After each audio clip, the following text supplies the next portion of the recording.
बिस्मिल्लाहिर्रहमानिर्रहीम। अस्सलाम वालेकुम dear students. Professor Zuhaib Rahman नए लेक्चर के साथ आपके साथ है। अल्लाह ताला से दुआ उम्मीद है कि आप सब खैरियत से होंगे। BSc mechanics chapter number 3 equilibrium problems हम स्टडी कर रहे हैं। आज हम इसका क्वेश्चन नंबर 11 इंशाल्लाह अंडरस्टैंड करने की कोशिश करेंगे। तो आइए स्टार्ट करते हैं without any delay. A uniform solid right circular cone is suspended by a light inelastic string। यानी एक सॉलिड सर्कुलर कोन है और राइट का मतलब यह है कि जो उसकी बेस है वो राइट साइड पे है। ठीक है, ये इस तरह होती है जैसे ये एक कोन है, तो अगर ये वाला हिस्सा जो ये इस वक्त नीचे की तरफ है, अगर ये ऐसे राइट साइड पे आ जाए तो इसको कहते हैं कि ये एक राइट सर्कुलर कोन है। और चूंकि ये सारी सॉलिड है तो इसको हम कहेंगे सॉलिड राइट सर्कुलर कोन। इसको एक लाइट इन इलास्टिक स्ट्रिंग की मदद से सस्पेंड किया गया। इन इलास्टिक का मतलब यह है कि इट इज नॉट स्ट्रेचेबल, ये स्ट्रेच नहीं हो सकती। Which has one end tied to the vertex, उस स्ट्रिंग का एक हिस्सा इसके वर्टेक्स के साथ टाई है यहाँ पे, and the other to a point on the circumference of the base.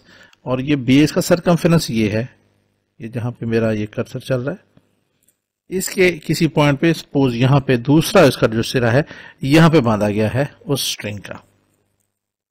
And it passes through two small smooth rings, और साथ ही वो जो स्ट्रिंग है दो स्मॉल रिंग्स में से भी पास कर रही है, which are at a distance a apart in a horizontal line. एक हॉरिजॉन्टल लाइन में वो दोनों पड़े हुए हैं, एक यहाँ पे एक यहाँ पे, और ये हॉरिजॉन्टल है, एक दूसरे के ऊपर नीचे नहीं है, साइड पे हैं, और इनके दरमियान जो डिस्टेंस है वो बता रहे हैं कि वो a के बराबर है। The altitude of the cone is h। इस वर्टेक्स से लेके इसके सेंटर तक का जो डिस्टेंस है उसको हम ऑल्टीट्यूड बोलते हैं। इसको h से वो बताया जा रहा है कि उसकी हाइट h है, and r radius of the cone is r, यानी ये जो डिस्टेंस है ये r के बराबर है। प्रूव क्या करना है हमने कि if the cone Hanks with its axis horizontal, the length of the string is a plus h minus a into h square plus 4r square over h। तो हमने एक्चुअली मालूम ये करना है कि लेंथ कितनी है इस स्ट्रिंग की, टोटल लेंथ हमने बतानी है। तो ये तो हमने एक रफ सी डायग्राम बनाई थी, अब हम इसको बाकायदा बनाते हैं। फर्ज करें कि यहाँ पे हमारे पास एक राइट सर्कुलर कोन है, वो मैं ड्रॉ करता हूं ये, और इसको थोड़ा सा हम एक्सटेंड कर देते हैं ये, ठीक है जी। और जो इसका मिड पॉइंट है फर्ज किया वो ये है,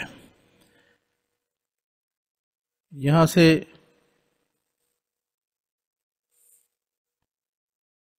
ये और ये कोन बन गई, और ये इसका एक्सिस हो गया।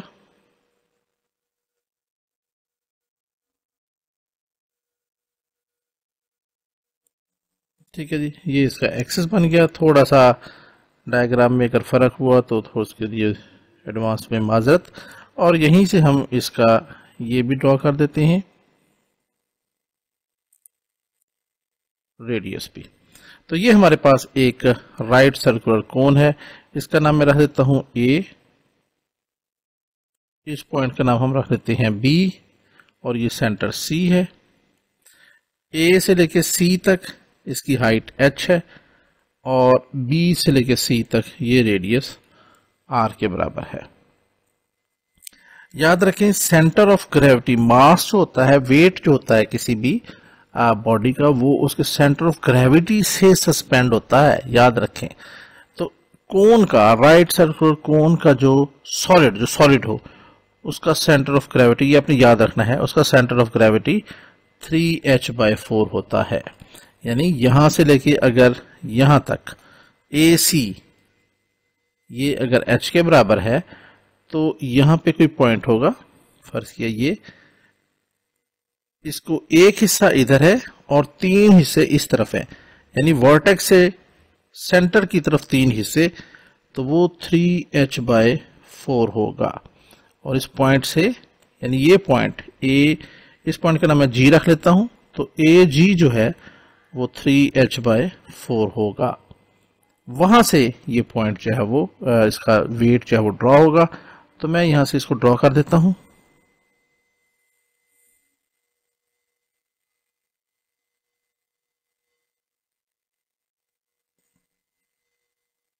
ये नहीं जी, ये हमने इसका वेट भी ड्रॉ कर दिया। ठीक है, ये वेट आ गया इसका। अब हमें मालूम है कि ये जो सिस्टम है ये कहां से सस्पेंड हो रहा है, ये सस्पेंड हो रहा है with the help of string. तो हम यहां पे अब स्ट्रिंग जो है वो ड्रॉ करके देखते हैं। इसको इसके साथ मिला दें और इधर से इसके साथ मिला दें। ठीक है जी, क्वेश्चन में भी ये दिया हुआ है, ये एक स्ट्रिंग है जिसका एक हिस्सा जो है वो इधर एक पॉइंट उसके वर्टेक्स के साथ टच हो बंधा हुआ है, और दूसरा इस सर्कमफेरेंस के एक पॉइंट बी के ऊपर हमने इसको शो कर दिया है। साथ में ये बड़ा इंपॉर्टेंट एक पॉइंट दिया हुआ है, देखें कि it also passes through 2 small smooth rings. तो यहां पे हमारे पास 2 स्मूथ रिंग्स भी हैं इनमें से, और वो हॉरिजॉन्टल हैं, क्वेश्चन में दिया हुआ है। तो हम इनको भी ड्रॉ कर देते हैं। फर्ज करें कि वो 2 पॉइंट ये हैं। तो इन पॉइंट्स के भी हम नाम रख लेते हैं। ये पॉइंट हो जाएगा हमारे पास O, जहां पे, अच्छा ये जो स्ट्रिंग है इसमें टेंशन है, तो ये T हो गया, इसमें भी कुछ टेंशन होगी, ये पॉइंट भी, ये फोर्स भी T हो गई, और ये W है, तो ये भी इसमें से पास से, तीनों पॉइंट यहां से पास कर रहे हैं पॉइंट O से, तो ये T और W ये कॉन्करेंट फोर्सेस हो गई। इस पॉइंट का नाम हम रख लेते हैं P, इस पॉइंट का नाम रख लेते हैं हम Q, और यहां पे जो एंगल है इसको हम कह देते हैं ये थीटा है, और इस एंगल को भी हम कह देते हैं ये भी थीटा है। याद रखें, अब टोटल लेंथ क्या आ गई हमारे इस स्ट्रिंग की? स्ट्रिंग की लेंथ हो गई ये A से P तक, P से Q तक, और Q से B तक। ये हमारे पास क्या है, इसकी लेंथ है, राइट। तो ये हमारी फिगर तकरीबन कंप्लीट हो गई है। इसको हम लिख भी लेते हैं इस सारी चीज को। जी स्टूडेंट्स, तो आपकी आसानी के लिए मैंने ये जो स्ट्रिंग है इसको येलो से डिनोट कर दिया है। ये A से P, P से Q और Q से B तक, ये इसकी टोटल लेंथ है जो अब हमने फाइंड आउट करनी है। इसी तरह मैंने यहां से इस जो एक्सिस है इसके पैरेलल में एक लाइन ड्रॉ की है। ये थोड़ी सी फर्क है इसमें, लेकिन इसको पैरेलल ही समझे। ये BE, और यहाँ पे हम इसको कह देते हैं कि ये 90 डिग्री का एंगल है। इसकी चूंकि आगे जरूरत पड़ेगी तो इसलिए हमने इसको बना दिया। ये A से लेके C तक हम अब यहाँ पे लिख देते हैं, बल्कि let AC is equal to H, ये हमें गिवन है। ठीक है जी, this implies AG is equal to 3H/4। ये सेंटर ऑफ ग्रेविटी है of the solid cone. So this implies, अगर यहां से लेके AC तक H है और A से लेके G तक 3H/4 है, तो G से C तक क्या बनेगा? GC हमारे पास आ जाएगा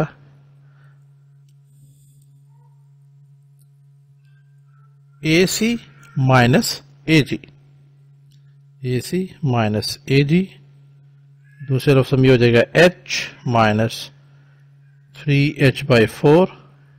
सो ये बन जाएगा H/4।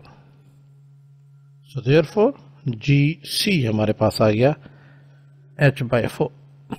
यहाँ पे हम लिख भी देते हैं, ये हो जाएगा h/4।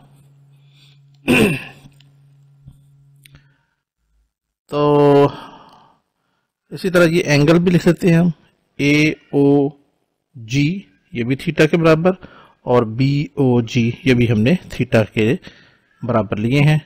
तो हम यहाँ पे ये भी लिख सकते हैं, let angle AOG this is equal to theta, और angle BOG this is also equal to theta. तो अब हम क्वेश्चन की तरफ चलते हैं।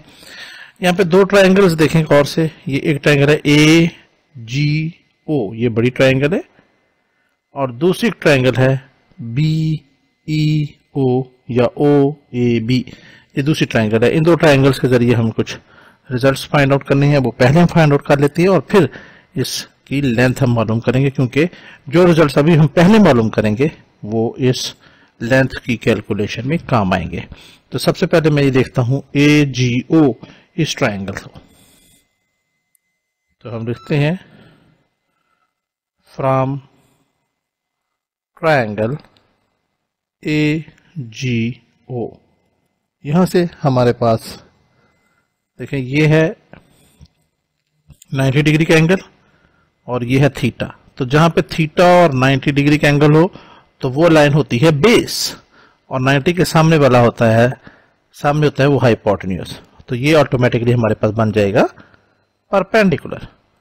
तो ये परपेंडिकुलर ओवर हाइपोटेन्यूज ये साइन के बराबर होता है। यहां पे हम क्या मालूम करना चाहते हैं, हम मालूम करेंगे कि OG किसके बराबर है। ये perpendicular base over hypotenuse, base over hypotenuse ये बराबर होता है कॉस के बराबर होता है। तो और इसी तरह ये है बेस और ये है परपेंडिकुलर। जी हाँ, तो इन दोनों को हम इससे ज्यादा, बजाय से कि हम हाइपोटेन्यूज को इन्वॉल्व करें, इससे हमें ज्यादा इजी हो जाएगा काम। तो ये है बेस, ये है परपेंडिकुलर। तो मैं लिखता हूं यहां पे OG over AG is equal to, ये परपेंडिकुलर ये बेस, परपेंडिकुलर और बेस टेंजेंट के बराबर होता है। लेकिन इस केस में हम क्या कर रहे हैं, हम कर रहे हैं बेस ओवर परपेंडिकुलर। तो ये बन जाएगा tan का उलट यानी कि cot, और एंगल है यहां पे थीटा, तो ये बन गया cot ऑफ थीटा। ये हमने यहां पे निकाला। दिस इंप्लाइज OG हमारे पास आ जाएगा AG cot theta, and this implies OG हमारे पास आ जाएगा AG, ये भी हमने यहां पे निकाला है, ये 3h/4 के बराबर है। तो ये हो जाएगा 3h/4 into cot of theta. ये हमारे पास पहली चीज आ गई। अब हमें कॉट थीटा की वैल्यू फाइंड आउट करनी है यहां से। तो उसके लिए हम क्या करेंगे, AG, अब ये OG है हमारे पास, O से लेके ये G तक, इसको हम ये लिख सकते हैं O से लेके E और प्लस E से लेके G तक। तो हम कहते हैं from figure OG is equal to OE plus EG। Now from figure OG is equal to OE plus EG। ठीक है जी, एक दफा फिर देख लें, OG is equal to OE plus EG। अब इनकी वैल्यूज पुट करें। OG की जगह तो ये आ गया 3h/4 into cot theta is equal to OE plus EG। अब ये EG किसके बराबर है, देखें E से लेके G तक, ये बराबर है इस B से लेके C तक, BC से लेके C तक ये हमारे पास R है। तो ये EG भी R ही के बराबर आ जाएगा।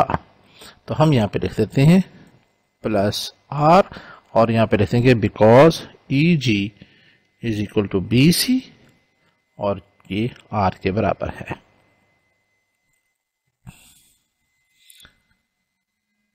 इस इक्वेशन को आप कहते हैं इक्वेशन नंबर 1।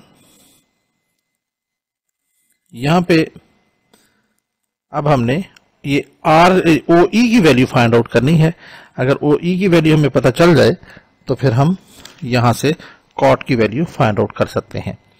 तो OE की वैल्यू अब हम कैसे फाइंड आउट करेंगे, देखें OE। अब OE के लिए कौन सी रिस्पेक्टिव ट्रायंगल बन रही है, राइट एंगल ट्रायंगल, तो ऑफ कोर्स वो यही बन रही है OEB। तो इस ट्रायंगल से हम मालूम करते हैं कि OE किसके बराबर आता है। तो यहां पे देखें, यहाँ पे थीटा 90, तो ये OE बन जाएगा हमारे पास बेस, ये हो जाएगा 90 के सामने वाला हाइपोटेन्यूज, और ये होगा perpendicular. Perpendicular over base tan के बराबर, लेकिन यहां पे हमने मालूम करना है OE ओवर EB। जो चीज मालूम करनी होती है उसको हमेशा न्यूमरेटर में लिखा करें। तो ये बन जाएगा OE ओवर EB, यानी base over perpendicular is equal to cot theta. तो यहां पे हम लिख लेते हैं from triangle OEB, OE over BE is equal to cot theta. फिर आपको दिखा देता हूं मैं, ये हो गया OE प्लस EB। अब ये EB किसके बराबर है, ये GC के बराबर है। E से लेके B तक का डिस्टेंस G से लेके C तक के डिस्टेंस के बराबर है। अगर ये h/4 है तो ये भी हमारे पास h/4 ही होगा। तो हम EB की जगह पे तो लिख देंगे h/4। तो यहां से हम आ जाएगा हमारे पास OE is equal to BE cot theta. Therefore OE हमारे पास आ जाएगा BE की जगह पे आ गया h/4 इंटू कॉट थीटा। ये हमारे पास आ गया। अब इस इक्वेशन नंबर 1 में पुट कर दें। Therefore equation number 1 will give us 3h/4 into cot theta, ये लेफ्ट हैंड साइड पे, इज इक्वल टू OE की जगह पे आ जाएगा h/4 into cot theta plus ये आ जाएगा R। इसको उठा के लेफ्ट हैंड साइड पे ले जाएं क्योंकि हमने कॉट की वैल्यू फाइंड आउट करनी है। तो ये हो जाएगा 3h/4 cot theta minus h/4 cot theta is equal to R। यहाँ पे कॉट थीटा कॉमन है, बाकी रह जाएगा हमारे पास 3h/4 माइनस h/4, और कॉट थीटा हमने कॉमन ले लिया, इक्वल आ जाएगा R के। डिनोमिनेटर सेम है तो 3h माइनस h 2h हो जाएगा। तो ये 2h/4, 2 से 2 कैंसिल हो के h/2 हमारे पास बाकी रह जाएगा। तो हम डायरेक्ट लिख लेते हैं कि यहां पे रह जाएगा h/2 into cot of theta is equal to R। So therefore यहां से हमारे पास कॉट थीटा की वैल्यू आ जाएगी, ये 2 मल्टीप्लाई होकर 2R के साथ मिल जाएगा, और नीचे आ जाएगा डिनोमिनेटर में ओवर h, ये वाला। इस कॉट थीटा को हम यूज आगे करेंगे, इसको हम क्या देते हैं, दिस इज इक्वेशन नंबर 2। तो ये फाइंड आउट करना जरूरी था। अब हम फाइंड आउट करते हैं जो हमारा असल टारगेट है कि लेंथ क्या है इस स्ट्रिंग की। तो उसके लिए हम ऐसा करते हैं कि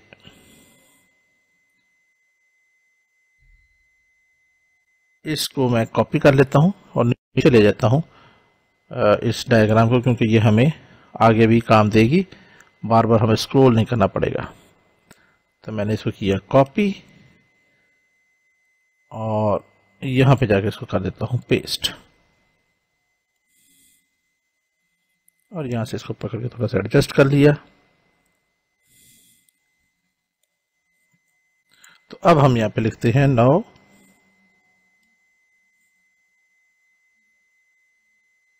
length of the string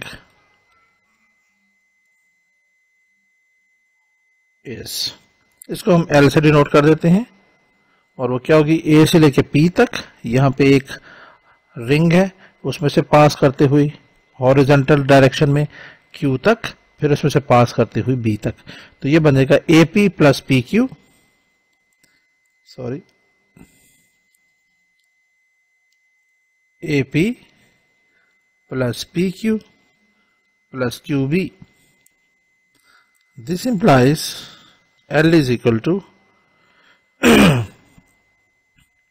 AP, A से लेके P तक, इसको हम लिख सकते हैं O से लेके A तक माइनस OP, यानी इस सारे में से अगर ये सिर्फ OP निकाल दें तो AP हमारे पास बच जाएगा। तो इस AP को हम लिख सकते हैं OA minus OP plus PQ, ये हमारे पास गिवन है, P से लेके A तक ये डिस्टेंस A के बराबर है, तो यहां पे हमने लिख दिया प्लस A प्लस QB। अब QB तो हम लिखेंगे इसको भी उसी तरह O से लेके B तक माइनस OQ, तो ये हो जाएगा OB माइनस OQ, ये हमारे पास आ गया। इस इक्वेशन को आप कह दें इक्वेशन नंबर 3।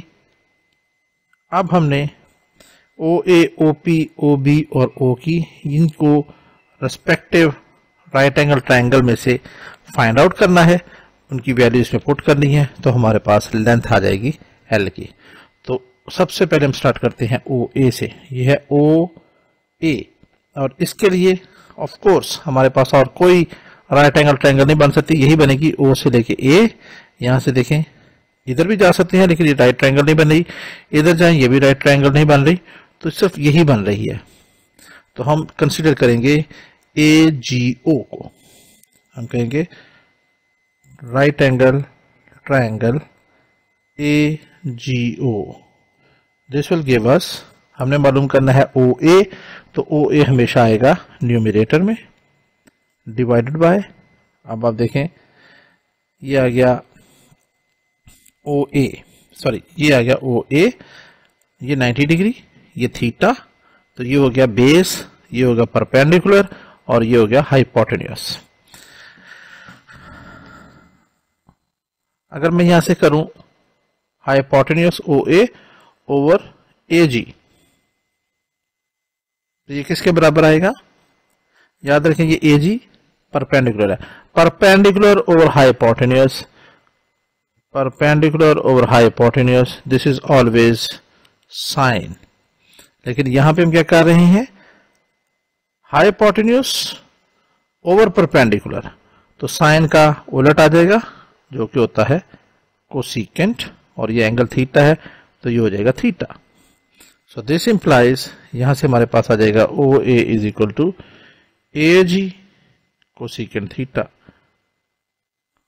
सो देयरफॉर OA हमारे पास आ जाएगा, AG हमने मालूम किया हुआ है, बल्कि ये आपके सामने लिखा हुआ है A से लेकर G तक का डिस्टेंस 3h/4, तो ये हो जाएगा 3h/4 इंटू कोसिकेंट थीटा। ये हमारे पास ये OA की वैल्यू आ गई। अब हमें मालूम करना है OP, इसको हम मिटा देते हैं। अब OP, इसके लिए हमारे पास ट्रायंगल, राइट एंगल ट्रायंगल यही बन रही है OPD, ठीक है जी। तो यहाँ पे ये 90 डिग्री बन रहा है, तो सेम बिल्कुल उसी तरह यहाँ पे ये था, यहाँ पे इस OPD में अब ये 90 डिग्री, ये थीटा, ये हो जाएगा हाइपोटेन्यूस और ये हो जाएगा परपेंडिकुलर। तो hypotenuse over perpendicular OP over PD। अब हम कहेंगे from right angle triangle OPD में से हमारे पास क्या आ जाएगा OP, ये हमने मालूम करना है तो ये न्यूमरेटर में आना चाहिए, डिवाइडेड बाय हम कर लेंगे PD, तो ये है OP hypotenuse over PD, perpendicular hypotenuse over perpendicular is equal to again cosecant theta. So this implies हम OP को लिख लेंगे PD इंटू कोसिकेंट थीटा, और इसको यहीं पे ही रोक देंगे, इसको मजीद सॉल्व करने की जरूरत फिलहाल नहीं है। अब तीसरी चीज हम मालूम करेंगे OB। अब OB ये वाली लाइन है OB, इसके लिए हमें जो राइट एंगल ट्रायंगल मिल रही है वो मिल रही है OEB। तो अब हम इस ट्रायंगल के जरिए इसको सॉल्व करते हैं। हम कहेंगे from right angle triangle OEB, OB is equal to OB over, अब यहाँ पे ये 90 डिग्री है, ये थीटा है, तो ये लाइन बेस बन गई, ये 90 के सामने और हाइपोटेन्यूज, और यहाँ पे जो परपेंडिकुलर बन रहा है वो EB है, तो बिल्कुल सेम उसी पैटर्न पे हाइपोटेन्यूज ओवर परपेंडिकुलर यानी OB over EB, this is equal to cosecant theta, this implies OB is equal to EB cosecant theta, this implies OB is equal to, अब यहां से EB किसके बराबर आएगा, EB हमारे पास ये h/4 GC के बराबर है, ये h/4 है तो ये भी h/4 होगा, तो यहां पे हमने लिख दिया h/4 इंटू कोसेकेंट थीटा। अब लास्ट रह गया OQ, अब OQ भी उसी तरह ही है, यहाँ पे ये 90 डिग्री बन रहा है एंगल, ठीक है जी, ये 90 डिग्री एंगल बन रहा है, ये थीटा है, तो ये वाली लाइन O से लेकर D तक ये बन जाएगी बेस, ये परपेंडिकुलर और ये हाइपोटेन्यूज, तो इस ट्रायंगल से हमें OQ over DQ find out करेंगे हम, तो हम लिखते हैं अब तेजी के साथ from right angle triangle ODQ, यहां से हमारे पास OQ हमने फाइंड आउट करना है ओवर DQ आ जाएगा, यानी hypotenuse over perpendicular, again this is cosecant theta बन जाएगा, so therefore this implies OQ is equal to DQ into cosecant theta. इसको भी फर्दर सॉल्व करने की जरूरत नहीं है। तो अब हमने चारों वैल्यूज फाइंड कर ली हैं, हम इनको पुट कर देते हैं, put all values in equation 1 equation 3, तो क्या हो जाएगा, L इज इक्वल टू, सबसे पहले है हमारे पास OA माइनस OP, ये OA आ गया हमारे पास 3h/4 इंटू कोसेकेंट थीटा, ये लिख लेते हैं हम 3h/4 into cosecant theta minus, दूसरा क्या है OP, और OP है हमारे पास PD कोसेकेंट थीटा, तो यहां पे लिख दिया मैंने PD cosecant theta plus equation number 3 में इसके बाद आ जाता है A, तो A हमने उसी तरह रहने दिया, प्लस इसके बाद आ गया OB माइनस OQ, तो यहां से हम अब OB की वैल्यू आ जाएगी ये h/4 कोसेकेंट थीटा, और फिर माइनस OQ उसकी जगह आ जाएगा DQ इंटू कोसेकेंट थीटा। अब हम क्या करते हैं, इसको और इसको इन दोनों को इकट्ठा कर देते हैं, और इस A को सबसे पहले ले जाते हैं, तो ये A यहां पे आ गया, प्लस ये 3/h/4, और यहां पर भी कोसेकेंट थीटा कॉमन, इसमें भी इन दोनों में कोसेकेंट थीटा कॉमन है, तो हम इसको कॉमन ले लेते हैं, बाकी रह जाता है यहाँ पे 3h/4 प्लस h/4 और इंटू कोसेकेंट थीटा हमने कॉमन ले लिया, प्लस बल्कि माइनस, क्योंकि ये माइनस PD है और ये माइनस DQ है, तो अब यहां से हम क्या कर रहे हैं, इन दोनों में भी कोसेकेंट थीटा कॉमन है, तो माइनस कोसेकेंट थीटा हमने कॉमन ले लिया, बाकी हमारे पास रह गया ये PD प्लस DQ। थोड़ा सा सॉल्व कर लें, A प्लस डिनोमिनेटर सेम है, तो 3h प्लस h 4h हो जाएगा, 4h ओवर 4, तो 4 से 4 कैंसिल हो जाएगा, सिर्फ h बाकी रह जाएगा, तो मैं डायरेक्ट लिख लेता हूं यहाँ पे कि h हमारे पास बाकी रह गया, और साथ में आ जाएगा कोसेकेंट थीटा माइनस, अब ये देखें PD प्लस DQ, ये क्या बनता है, P से लेकर D प्लस D से लेकर Q, तो ये एक्चुअली पी क्यू के बराबर है और ये पी क्यू हमारे पास ए के बराबर आ रहा है। तो हम इस पी डी की जगह पे लिख सकते हैं ए, तो ये हो जाएगा कोसिकेंट थीटा इंटू ए। तो इस ए को इधर लिखने के बजाय मैं क्या करता हूं, इसको शुरू में लिख देता हूं। तो ये आ जाएगा ए कोसिकेंट थीटा। अब इन दोनों में फिर कोसिकेंट थीटा कॉमन है, तो हम यहां से ए प्लस एच माइनस ए कर देते हैं और कोसिकेंट थीटा कॉमन ले लेते हैं। यहां से फिर हम ए प्लस एच माइनस ए। अब कोसिकेंट थीटा किसके बराबर होता है? एक मशहूर ट्रिग्नोमेट्रिक आइडेंटिटी है कि ये बराबर होता है 1 प्लस कॉट स्क्वायर थीटा इसका अंडर रूट। ये आपने याद रखना है। This is equal to A plus H minus A into 1 plus, अब cot square theta, cot theta की वैल्यू हमने बहुत पहले मालूम की थी, वो अब पुट कर देते हैं। ये कॉट थीटा की वैल्यू हमने फाइंड की थी इक्वेशन नंबर 2 में 2r ओवर h। तो यहां पे आ जाएगा 2r ओवर h, इसका स्क्वायर भी और इसका ये स्क्वायर रूट भी, और ब्रैकेट में आप डाल दें फ्रॉम इक्वेशन नंबर 2। अब further simplification, a plus h minus a into 1 plus 4r square over h square और इस सारे का under root. This implies a plus h minus a into, इसका एलसीएम लें तो ये h स्क्वायर बन जाएगा और यहाँ पे आ जाएगा h square plus 4r square और इस सारे का अंडर रूट।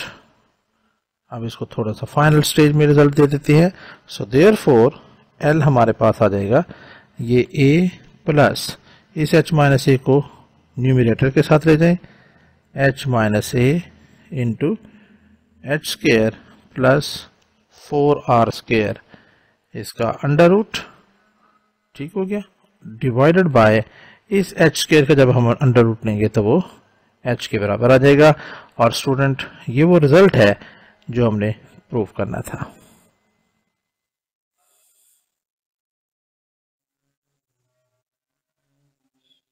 तो यहां पे हम कह देते हैं हेंस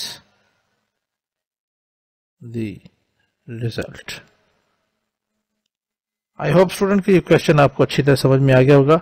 मैंने पूरी डिटेल के साथ बेसिक्स को टच करते हुए इस क्वेश्चन को सॉल्व किया है। तो उम्मीद है इंशाल्लाह ताला आपको पसंद आया होगा, इसका मेरी वीडियो पसंद आई होगी, ये वाली भी। और अपनी आराम से जरूर मतलब कीजिएगा। हमारा चैनल BSc मैथ भी देखते रहें और हमारी वेबसाइट है bscmath.net, उसको भी विजिट करते रहें, अपने दोस्तों के साथ शेयर भी करते रहें। इंशाल्लाह मिलते हैं अपनी नई क्लास में नए लेक्चर के साथ, नई वीडियो के साथ। इजाज़त दीजिए, अल्लाह हाफिज़।